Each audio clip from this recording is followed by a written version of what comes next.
جناب رسول اللہ صلی اللہ علیہ وسلم نے ایک ایسے آدمی کا تذکرہ فرمایا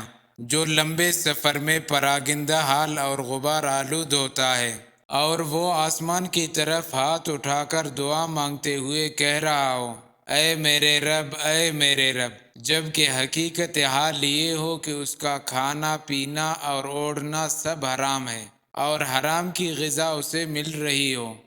اس حالت میں اس کی دعائیں کیسے قبول ہو سکتی ہے؟ کیونکہ جب لقمہ حلال انسان کے پیٹ میں جاتا ہے تو اس سے خیر کے امور صادر ہوتے ہیں، بھلائیاں پھیلتی ہے، وہ نیکیوں کی اشاعت کا سبب بنتا ہے۔ اس کے برعکس حرام غذا انسانی جسم کو معطل کر دیتی ہے، نور ایمانی بجھ جاتا ہے، دل کی دنیا ویران اور بنجر ہو جاتی ہے، شیطان اس کے قلب پر قابض ہو جاتا ہے، پھر ایسا شخص معاشرے کے لیے موذی جانور بن جاتا ہے۔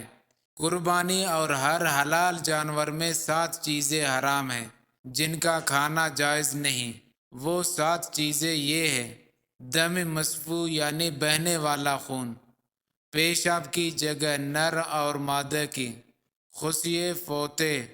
پاخانے کی جگہ، غدود، مثانہ